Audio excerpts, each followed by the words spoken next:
Volume 2 of Serial Killers. And welcome back, almost Dr. Maria Beagle. And today we are going to be going over and discussing Jerry Brudos, who was a serial killer during the 1960s. Mm-hmm. So, soon to be Dr. Maria Beagle, what would you like to tell us? How do you want to start? Well, first, he's very interesting because, like many serial killers, he's had some trauma. He had an abusive mother. His mother was very upset he came out a boy. He had two older brothers, and when she got pregnant with Jerry, she so badly wanted a girl. And when she had him and he came out a male, she was very upset about that. So he got the brunt of a lot of her anger. Growing up, it was reported that she was very abusive towards him. Mm-hmm. So with that, the other side of it is by the age of 5, he was starting to show signs of an obsession towards women's high heels, women's shoes. At the age of 5. 5 years old. Wow. Mm-hmm. Have you ever come across something like that in your field where somebody shows that kind of signs and that young? No. So what's interesting is if you were to fast forward and keep going with him, and eventually down the road in his teenage years, he was showing more aggressive behaviors, attacking women, stealing shoes, to the point where he was committed, and he was diagnosed with schizophrenia. Mm-hmm. Schizophrenia is a mental disorder in which you are a individual suffering from schizophrenia. They suffer from delusions. And a lot of times this distorted way of thinking inhabits their life, and a lot of times they become very aggressive. Mm-hmm. So what's interesting is what I was always taught in the field is when it comes to schizophrenia, A, lot of times it's very genetic, and B, they don't diagnose until later in life. Wow, really? Okay. Yes, they don't like to diagnose schizophrenia until later teens to 20s, like initial diagnosis. Okay. So it's interesting you brought that up, that at 5 years old, he had this obsession with high heels and stilettos and women's shoes. Mm-hmm. and yet then he came across this diagnosis. So, he was definitely showing these signs and symptoms of schizophrenia, but it took the being committed to be diagnosed. Wow. I can't, I wouldn't believe that somebody would show signs at 5 years old would be so common, right? I'm sure this is something not as common as usual. So I've had clients, individuals who have obsessive compulsive disorder. Mm-hmm. So they do obsess over certain things, over routines, over numbers. And the difference with this is he was he obsessed so much he would fantasize, and it would distort his way of thinking, and therein lie the aggression and whatnot. So more of what I've seen when it comes to an obsession with younger individuals is more of like that OCD. I see. Okay. Yeah, okay. Obsessive compulsive disorder. Mm-hmm. Okay. Yeah. All right. So getting back to Jerry Brudos. Jerry. Yeah. What happens after the age of 5? So, like I said, he started to show some aggressive behavior in his teenage years. Rewind. Like at the age of 5, like we said, he started to obsess over heels to the point where he found a pair of stiletto heels in a junkyard. Mm-hmm. And brought them home, and his mother saw this and destroyed them, and was like, kind of like, this is really weird. Why is my 5-year-old son bringing home heels from a junkyard? Right. And but that in turn did not alter his way of thinking. He continued with this obsession, and throughout teenage years, he would assault many women, steal their clothes, steal their shoes. It was reported that he was caught at one time trying to steal his teacher's shoes. He would steal his teacher's shoes. Really? Yes. Yeah. Wow. Mm-hmm. And where was he from? He was from the Midwest somewhere, right? Wasn't he from Portland, something like that? So he moved around several times.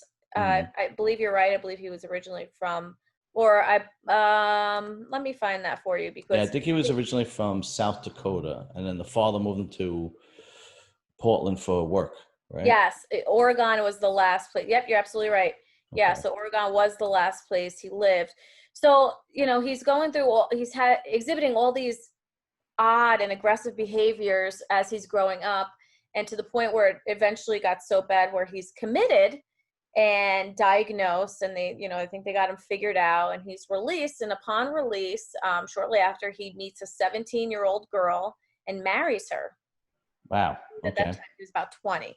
So Oh, it okay. wasn't really a statutory issue here. Right. But, they start a family, they have kids, but his wife did report odd behaviors, such as he used to force her to undress, wear heels while she was cleaning the house. Ultimately, I feel like many men would probably want that. Yeah, right. I was thinking the same thing. That's really not too weird, but given the circumstances in his case, it's pretty weird. Following. Yeah, right, right, Yeah, right, right. yeah. So, but obviously, look, after all this happened, she looked back and she's like, yeah, he did want me to do this, that, and the other kind of thing. Hmm.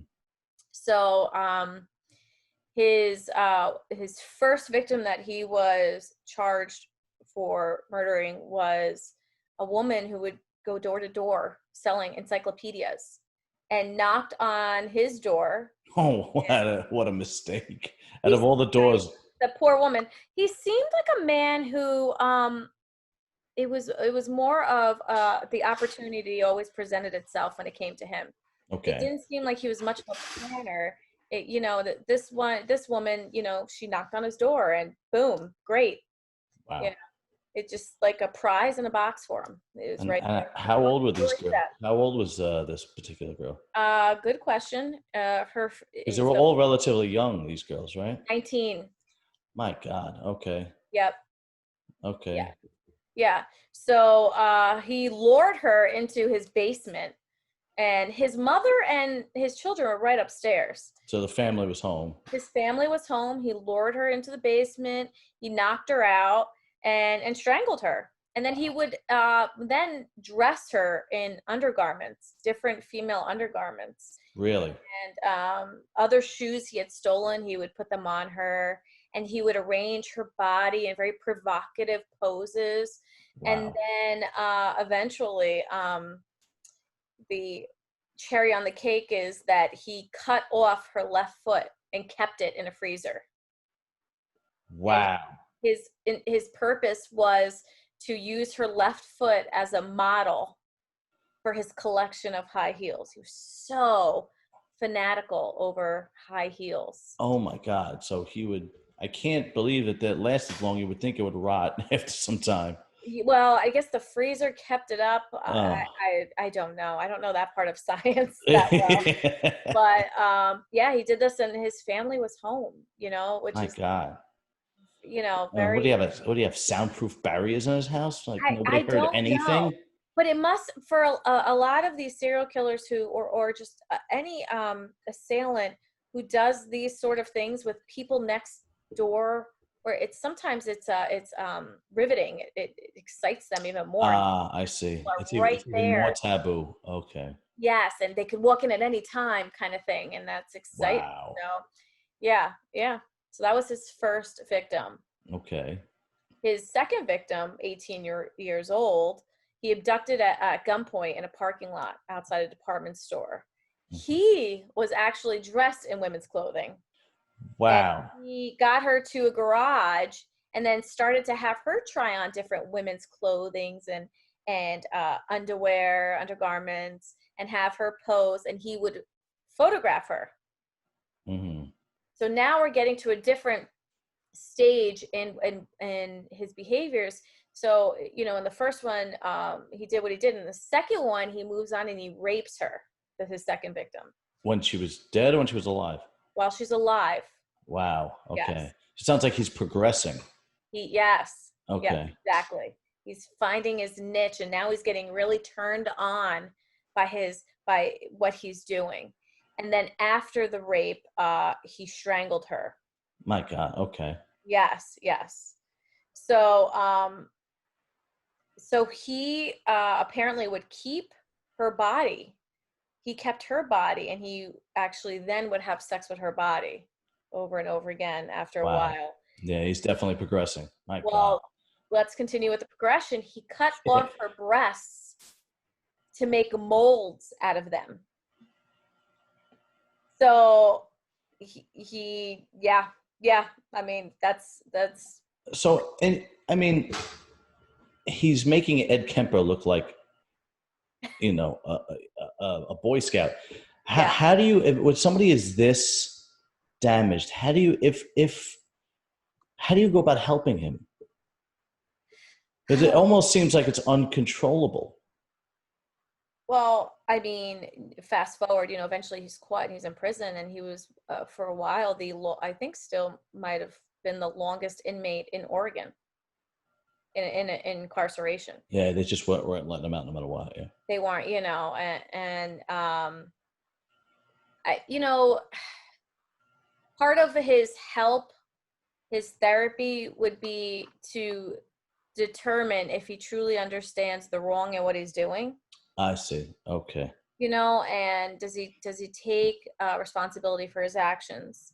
Okay. um can someone who's so obsessive and fanatical about, like what he is with women's clothing and women's shoes, can someone who's so fanatical and obsessive to which it ends deadly, can that change? Can you alter that?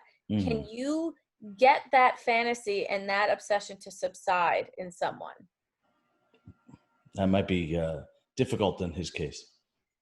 Yeah, and like you said, he's progressed so much. Can you get them back to reality? Can you get them back? I mean, I do believe medication is a big part of it. They'd have to agree to medication, Yeah.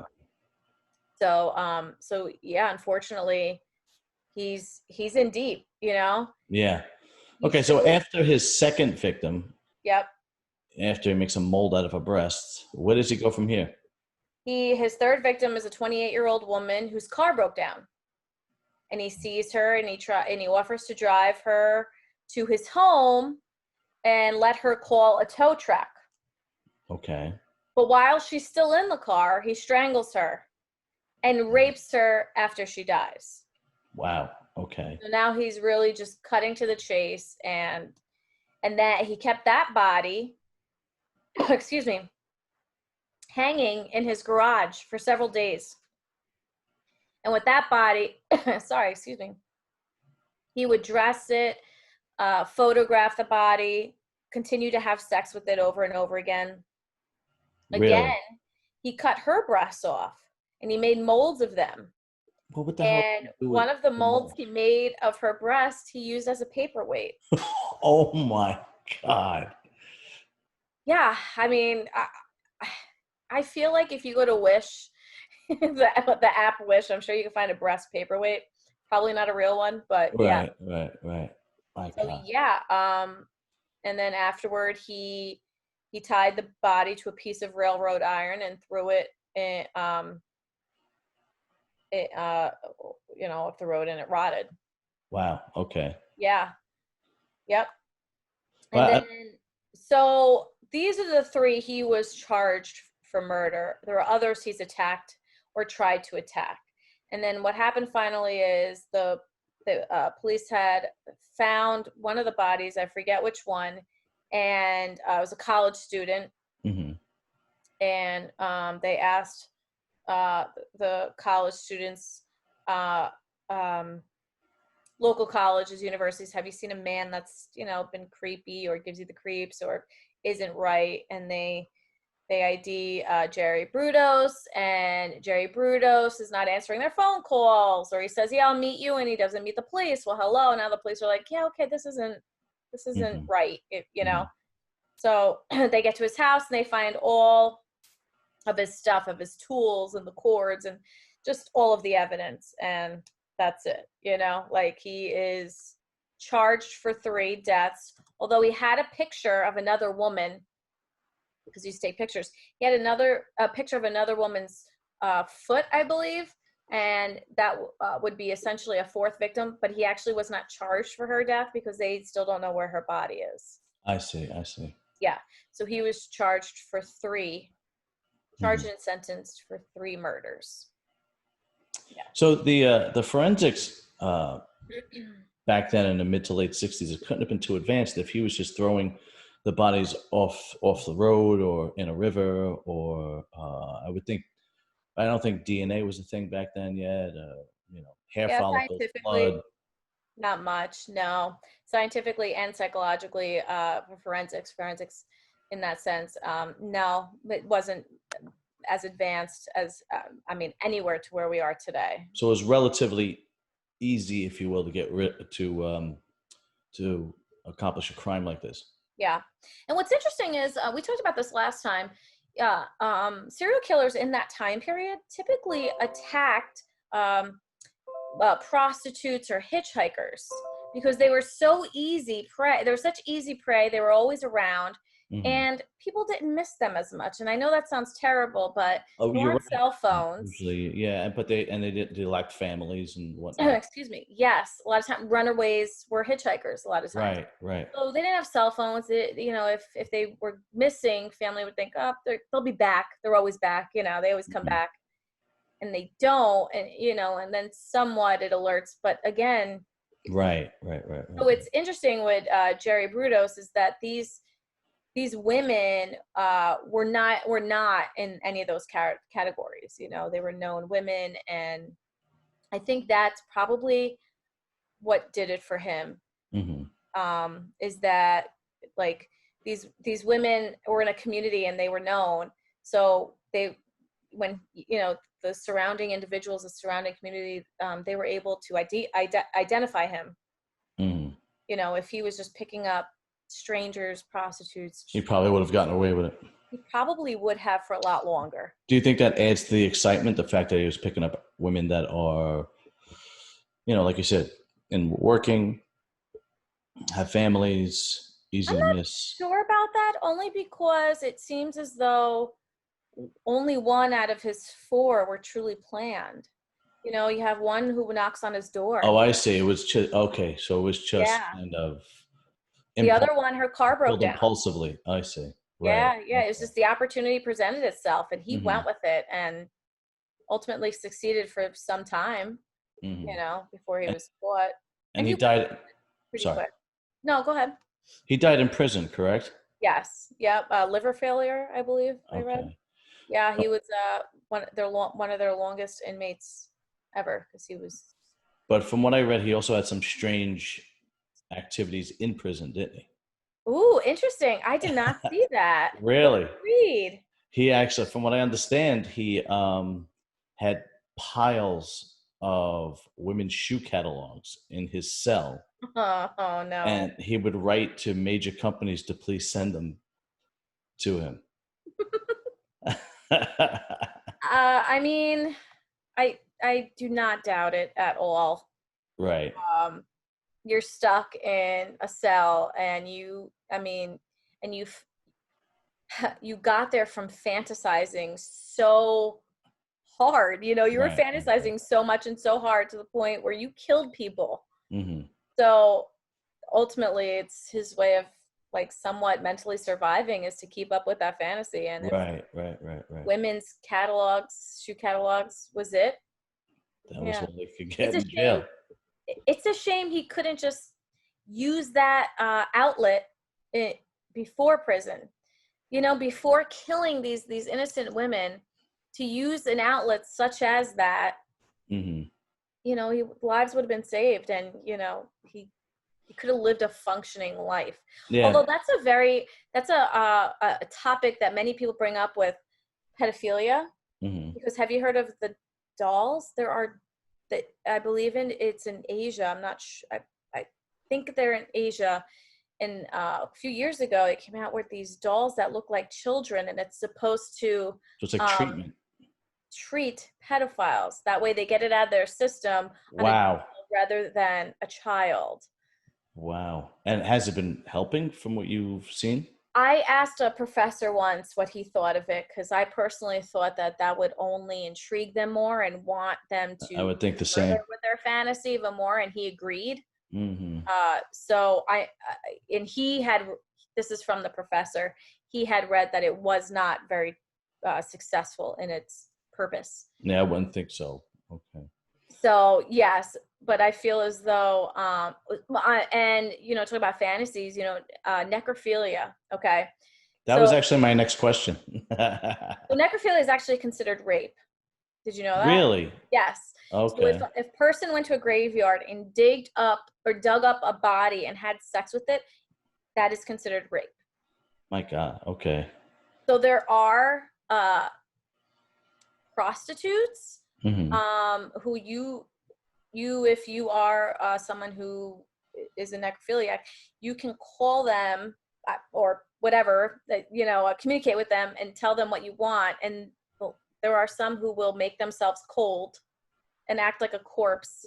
How the hell did they Or, make the? What, they take an ice bath? How the hell did they do yes, that? yeah. They'll My cool down God. their body. They'll lay out and pretend to be a corpse for that person. Wow. I hope to get paid good money for that because that is really strange. Yeah, it's Wow. out there. So, Because that seems to be something that's because wasn't exactly necrophilia with Ed Kemper, but it was sort of right. It was I, kind of I feel, indirect with that with the heads. I guess you could consider it that. yeah. But I mean, what leads these two to? It seems very common. What leads to somebody who has these desires to uh, become necrophiliacs? um, well, so what I've heard is when they re-rape the corpse, Hmm. they're reliving what they had done. I see. I see. It's a redoing of the fantasy. It's they relive that crime that they committed. So Wow. it's yes, yeah, it's very much a turn on for them. Hmm. The initial act of their necrophilia, um, part of their fantasy, and the control of it. I mean, any rape is a control. There's control aspects to it, and I Right. think that's just part of it. That Hmm. is, Hmm. yeah. Have you ever read or come across in your field somebody who was this damaged and did do certain things like this and was actually helped and cured? Rehabilitated. Good question. It's interesting. I just heard of a story of a young girl. She was a teenage girl, got in Canada, really got into goth and met a man, a young boy, just like her, a teenager. Actually, he was in his 20s. He was a man, and he was into goth as well. Hmm. And her parents did not like this lifestyle she was living. So this girl, uh, what's the word I'm looking for? Persuaded her new boyfriend to kill her parents Really? so she can live the life she wanted with this boyfriend. And so Well, that gives manipulation a whole new oh, definition, doesn't well, it? yes. So anyway, they're both found, and he in Canada was sentenced to like life. Hmm. She, on the other hand, who also, by the way, she had a younger brother, and during this act of him killing her parents, afterwards, she's with her brother, pretending she doesn't know what's going on, with her brother, younger brother, and then he comes up there and she kills her brother. My God, really? Any particular reason why she killed the brother? Was there any kind I of um explanation? no, no, but I think I really don't know. I don't. Right, right, right, right. So anyway, so he's sentenced to life. Um, she got 13 years Hmm. and was released. And it's interesting, I guess, in Canada, when you're a juvenile and you are, no matter what your sentencing is, after so long, it becomes expunged. What is that the word I'm looking for? Yeah, expunged, where she Okay. no longer has a record after so many years. So currently, she is living in Canada, changed her name, and I guess there's hasn't been anything reported on her. So Wow, wow.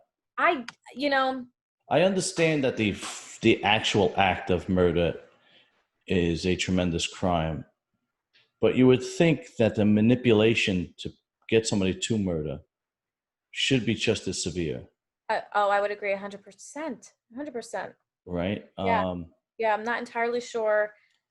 how that sentencing, And that seems to be the trend, right? And the trend, if you will. And correct me if I'm wrong, because the before we started recording, we started talking about difference in genders. Whereas the man, when he is really damaged or extreme, he's the one that's violent, and a woman becomes extremely manipulative for violence, if you will. I do think when you talk about that between a male and a female, I think that that need to survive, that survival in them, Yes, yes, different, yes, and yes, how they exactly. view their Yes. survival needs is Hmm. different. I And agree said, 100%. men might be a more physical, hands-on way of surviving. Hmm. A woman may be more technical and psychological when it comes to it. Yes, I couldn't agree more. Yes, Yeah. absolutely. Okay, so getting back to Jerry Brudos, his history seems extreme, and his killings seem extreme. It's not doesn't seem to be your run of the mill serial killer. Um, Not the media loved kind. The media loves the kind where you have this guy and they can't catch him, and there's so many victims, right, and it's thought out and planned, and with him it just like there's some spontaneity involved with it, and right. Well, uh, what I was trying to say is that the cutting off the breast and making a paperweight, leaving the yeah, bodies in his garage and keep him there, posing in different poses, necrophilia.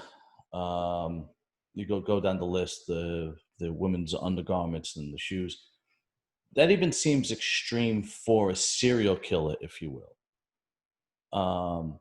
Is that accurate, or is this common? Because it seems to me that even his even for serial killers, Jerry Brudos seems really over the top. well, it seems like um any crime or action he's committing for his fantasy, he's always wanting that souvenir, something to hold on to from whatever he is planning on doing. Okay, so then the paperweight makes sense. Okay, All of that is a the shoe, souvenir. cutting the foot All of it, off, right? yes, he's reliving all of it, and he's Mm-hmm. fantasizing whatever he's fantasizing when he's got the paperweight, when Mm-hmm. he's looking at those pictures of the way he's posing these women. Right.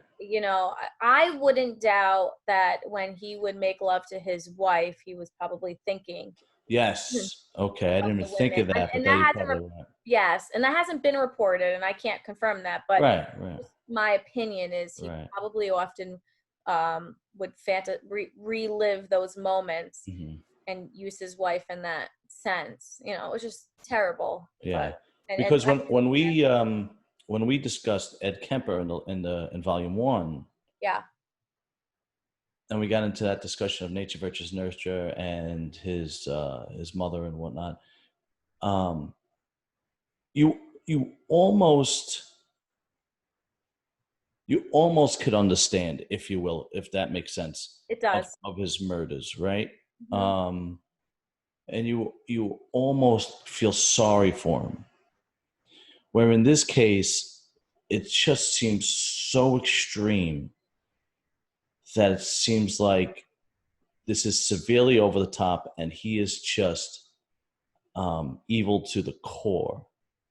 Yeah, I mean, when you're fantasizing that deeply at 5 years, and at 5 years old, you're already starting with the actions, Right, feeling right, the right, abuse right, from, I would say this is almost like someone who might have been born bad, that right, right, more right, of right. a nature rather than nurture, although the nurture doesn't help with the abusive mother. Right. Um, but which is interesting. I, I wonder, I would love to do more research on her abuse, because I know there was some physical and there was definitely verbal abuse, but did she embed it in her head that she always wanted a female, like a Hmm. girl? And did that distort his thinking, and that's where he would engage in those actions of stealing shoes and wanting the undergarments, and even Hmm. at times dressed in women's clothing. Like, I wonder if his mother embedded that so much into him that he just it grew, Right. like that, that Because was one. there was one abduction where he did dress as a woman, right? Yes. Yep. Okay. Yeah. Yeah. That was the one. I think that was the planned one. The second, Right. the first one was the girl who came to his house selling encyclopedias. The third one was her car broke down. The second one, it was a planned one. He dressed, like you said, he dressed in the women's clothing, and you know, Hmm. he did what he did. So, no, I do believe there's a lot of the nature aspect versus the nurture in Hmm. this. That, I mean, when you're talking really distorted thinking at such a young age, you can't help but to think that, you And know, these abductions and murders they were in broad daylight too. It wasn't like he went out at night, and he really pushed the envelope. yeah, no, I mean, that's ultimately how he was found, Hmm. how they were able to recognize him. Hmm. Um, yeah, which is interesting. And I wonder I wonder what his IQ was, or how, if he was tested, because it it doesn't sound very high. No, yeah, he doesn't sound like an Ed Kemper when Ed Kemper was more of a genius and methodical and thought behind it. But with him, it just seems very spur of the moment and very driven by an obsession. And you know what? Maybe maybe we should thank God he did. If his IQ wasn't high, we should thank God, because then Yeah, it there would would have be. been more. Yeah, right, right. God knows what he would have been capable of. Good Lord, yeah, Yeah. yeah, Because there are serial killers since we've been discussing this and talking about doing more. yeah. A lot of serial killers are relatively boring, if you will. They kind of just kill and leave the body and so on and Hmm. so forth. Yeah. In his case, and even in Kemper's case to a degree, it is really over the top and really extreme, even for a serial killer. Um, has there been any kind of maybe, because when I think of the women's clothing, Yeah. I automatically think of Silence of the Lambs, Hmm. where Buffalo Bill. Do you think that Buffalo Bill was sort of a cheap copy of Jerry Brudos in that aspect? Yes, so actually that is reported that the author of Silence of the Lambs used a lot of these serial killer characteristics Hmm. to create that character of Buffalo Oh, Bill. so it was a bunch of characteristics put together, but it was Buffalo Yes, Bill. Okay, yes, yes, okay. and Jerry Brudos is one of them. Hmm. I would think so, yeah, because of the that famous scene where he's looking in the mirror and whatnot. Yeah, yeah. Yeah. What about the other characteristics of Buffalo Bill, like the skin suit and so on and so forth? Does that come from other serial killers, or you think that's just a creative mind writing a? I'm not sure. I'm not sure. Mhm. I mean, they It'd be when I something. look, It'd be interesting to look into. yeah, oh yeah, definitely. But they definitely have a schizophrenic trait to him as well. Hmm. Hmm. The distorted thinking. Right. You're really out of touch with reality when you're diagnosed with schizophrenia. And I've Okay. worked with individuals who have schizophrenia, and it's just mind blowing how they truly believe certain things that any typical human being would be like, why are you thinking like this? Like, Are there you any examples you can give us? Any extreme examples you can give us? uh, just I had I had an individual who really thought he could communicate with animals, and Wow. yeah, Okay. yeah, And we're not talking Cesar Milan, like really speaking with. really trying to communicate with animals. Wow. Okay. Yeah. Okay. Mhm. And Mhm. then how do you go about treating somebody? Like you said, there's medication, but what type of therapy do you use in the cases like that? Well, you really try to work the reality part of it. Hmm. You really try to get that cognitive behavioral therapy. You really try to have to break down their actions, and then just really really break it down and get specific. And it's a long road ahead for these individuals who suffer with that. And there are some who are able to live a life, and it is difficult, it is incredibly difficult for them to do, but they are able to live a life with it. I worked with a woman who took a class on schizophrenia, and they told her to put headphones on and to keep the headphones on for 24/7. But in the headphones would be voices. And she had to listen to that all day while trying to live her life. Yes. And that's what it would be like to be schizophrenic.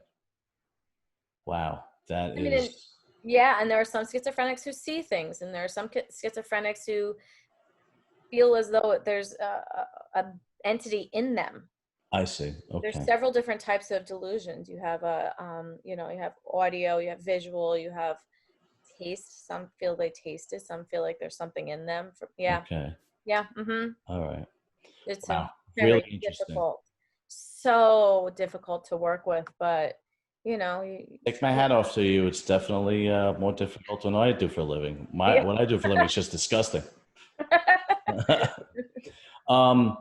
Okay, so that's volume 2. What are we thinking about volume 3? Who do we want to do on volume 3? I think we discussed Eileen Wuornos, right? Yes. Let's not get into her too much. Let's just save that for volume 3. But next time will be Eileen. How do you pronounce her last name? Wuornos? I think Wuornos. Yeah, I think you're right. right. Yeah, I'd have to check, but I think that's how you pronounce it. Okay. Yeah. So that'll be volume 3, and then we'll hear what happened. We'll see where we go from there. I mean, it's not like it's not like we're going to run out of serial killers. No, unfortunately, no.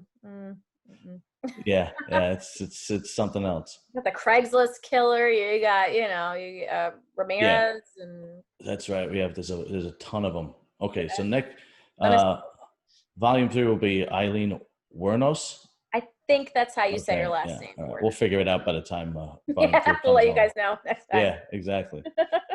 Thank you, soon to be Dr. Maria Beagle. I appreciate everything. Again, another interesting volume on serial killers, and hopefully everybody else will like it. I'm sure they will, because it seems like everybody liked the first one.